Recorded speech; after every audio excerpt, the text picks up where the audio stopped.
يا غياث المستغيثين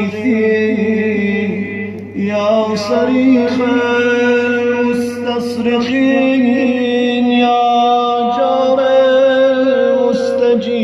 المستجيرين يا أمان الخائفين يا عون المؤمنين يا راحم المساكين يا ملجأ العاصين يا غافر المذنبين يا مجيب دعوة المضطرين سبحانك يا لا إله.